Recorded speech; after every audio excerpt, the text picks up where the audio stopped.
ఎమ్మెల్సీలు, కార్పొరేషన్ చైర్మన్లు, వివిధ హోదాల్లో ఉన్న ప్రజాప్రతినిధులు, నాయకులు, ముఖ్యంగా నా కుటుంబ సభ్యులైన ఆడబిడ్డలు, అన్నదమ్ములు, మీడియా మిత్రులు అందరికీ మనస్ఫూర్తిగా హృదయపూర్వక నమస్కారం.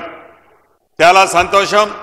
మార్పు కావాలని, అది ఇందిరమ్మ రాజ్యంతోనే సాధ్యమని మనందరి కష్ట ఫలితంగా ఈనాడు మన ఇందిరమ్మ రాజ్యం ఈ రాష్ట్రంలో ఉంది.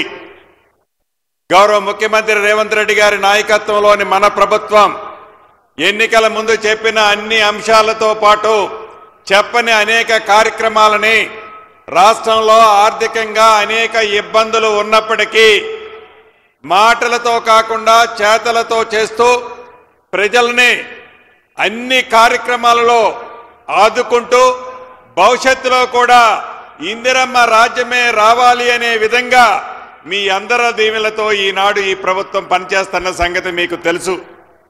ఇందాకనే సీనన్న చెప్పినట్లు ఆనాటి ప్రభుత్వం గుడి దగ్గరకు పోయినా, రిజర్వాయర్ దగ్గరకు పోయినా, ఏ ఊరికి పోయినా నోటికి అద్దు ఆపు లేకుండా ఎన్ని వాగ్దానాలంటే అన్ని వాగ్దానాలు ఆనాటి ముఖ్యమంత్రి చేస్తుండేవాడు. ఉదాహరణకు వేములవాడ గుడే తీసుకోండి, అదే రకంగా భద్రాచలం గుడి తీసుకోండి, అదే రకంగా మిడ్ మానేరు రిజర్వాయర్ దగ్గర కూడా మీకు ఎంతమంది కంటే అంతమందికి నిర్వాసితులకి ఇల్లు ఇస్తానని చెప్పి తొండి చేయి చూపించాడే తప్ప చెప్పిన మాటలు ఏవి కూడా ఆనాటి ముఖ్యమంత్రి గాని ప్రభుత్వం గాని చేయల. ఈనాడు మన ప్రభుత్వం ఇందిరమ్మ ప్రభుత్వంలో అది గుళ్ళ విషయంలో కానీ, బళ్ళు విషయంలో కానీ, వ్యవసాయ విషయంలో కానీ, ఆడబిడ్డల విషయంలో కానీ, నిరుద్యోగ తమ్ముళ్ల విషయంలో కానీ, చివరికి మొన్ననే గౌరవ ముఖ్యమంత్రి గారు 10 సంవత్సరాలు రెసిడెన్షియల్ స్కూల్లో చదువుకునే పిల్లలకి డైట్ ఛార్జీలు కానీ, కాస్మెటిక్ ఛార్జీలు కానీ ₹1 పెంచల. అది ఎన్నికల ముందు మనం చెప్పిన వాగ్దానం కాదు. ఎన్నికల్లో చెప్పకపోయినా పేదవాడి కష్టాలు తెలిసిన ఈ ప్రభుత్వం ఇందిరమ్మ రాజ్యంలో తప్పకుండా ఆడుకునే కార్యక్రమాన్ని చేపడుతుంది.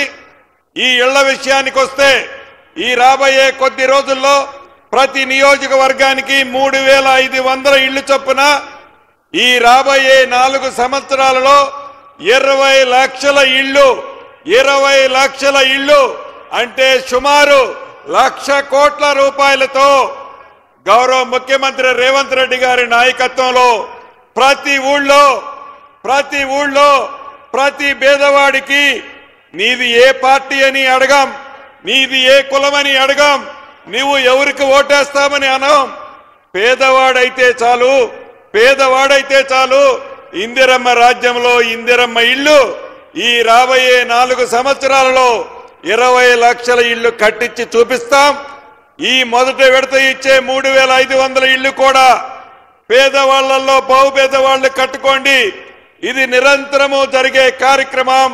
తప్పకుండా ఇందిరమ్మ రాజ్యం అంటేనే ఇందిరమ్మ ఇల్లు, ఇందిరమ్మ ఇల్లు అంటేనే ఇందిరమ్మ రాజ్యం.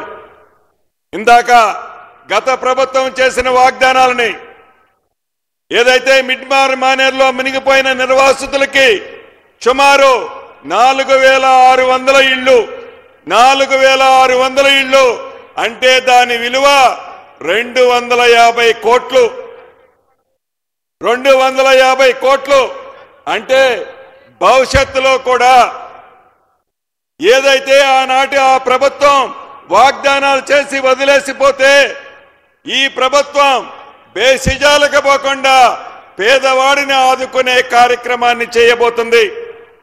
ఇక రెవెన్యూ విషయానికి వస్తే ఏదైతే ధరణి కార్యక్రమం ద్వారా పేదవాడికి సంబంధించిన ఆస్తులు తెలంగాణ రాష్ట్రంలోని 2,59,00,000 ఎకరాలని ఆనాటి ప్రభుత్వం ధరణి పేరుతో విదేశ సంస్థకి తాకట్టు పెట్టింది.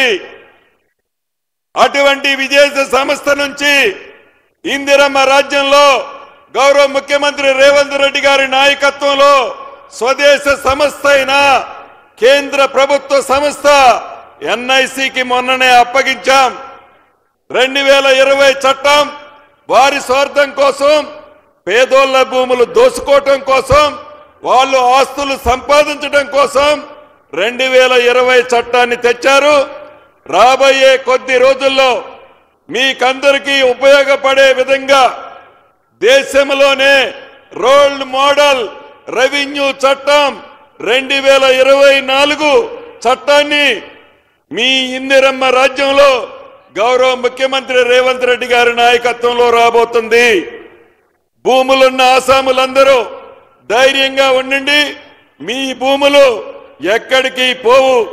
అదే రకంగా గత ప్రభుత్వంలో ధరణిని ఆనాటి చట్టాన్ని అడ్డం పెట్టుకొని వేలాది ఎకరాలు పింక్ కలర్ చొక్కాలున్న వాళ్ళకి ఇచ్చారు. వాటన్నిటినీ ఇందిరమ్మ రాజ్యంలో తప్పకుండా వెనక్కి తీసుకుంటాం, పేదోళ్ళకి పంచి పెడతామని తెలియజేసుకుంటూ మరొక్కసారి మీ అందరికీ మనస్ఫూర్తిగా అభినందనలు కృతజ్ఞతలు చెప్తూ సెలవు తీసుకుంటున్నానన్నా. Thank you very much.